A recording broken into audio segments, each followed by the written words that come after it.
Very often in the West, when an immigrant commits some sort of a crime, or some sort of incompetency, or so on, some bad effect on society, there's a tendency to focus on that, and not to focus on all the good and useful immigrants. I think this is a very natural response, but people say that it's the wrong response, that it's not right to focus on the tiny minority who do bad things and overlook the vast majority who do good. But I think to an extent it is the correct response.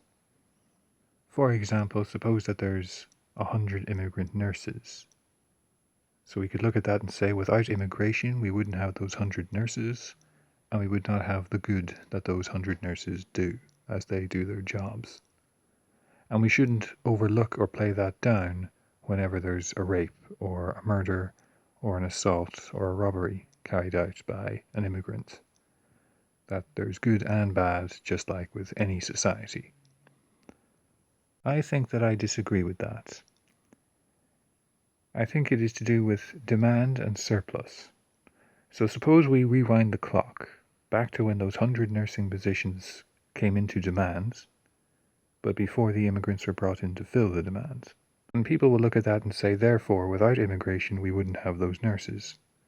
But suppose in the first place the option of nurses from abroad was not open. So the government and the hospital and market forces would have had any number of options except immigrants.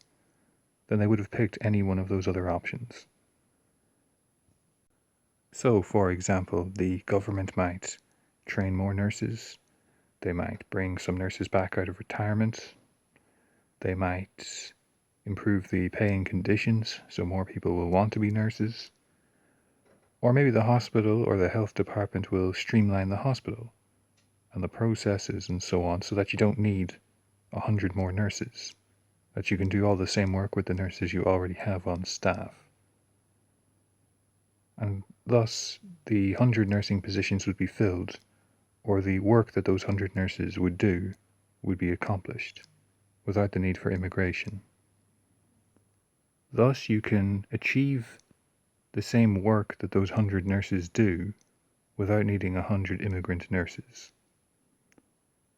And so, even though in the event those 100 nursing positions were filled by immigrant nurses, it was not necessary that it had to be that way. And so without immigration, you would not necessarily have missed out on those nurses. That is the example with nurses, but we could extend that to any other industry. The difference comes when we look at crime.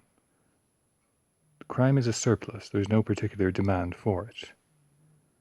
Suppose a factory produces a surplus of goods, and then some of that surplus is destroyed. They're not going to then produce even more surplus to make up for it. They didn't want any in the first place, so there's no need to replace any if they lose it.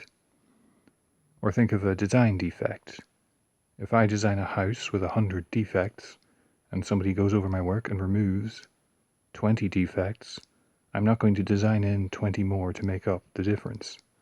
There's no demand for a surplus or for defects, so when you remove them, you don't get more to replace them. Crime is surplus to requirements, or you could say a defect in society. There's no demand for it. So imagine if we had 100 criminals and 10 of them are immigrants. If we remove immigration, and thus those immigrants, then the other 90 homegrown criminals are not going to commit 10 extra crimes. There's a net reduction, in a way that there wasn't a net reduction in the benefit brought from those nurses earlier, because there was demand for nurses.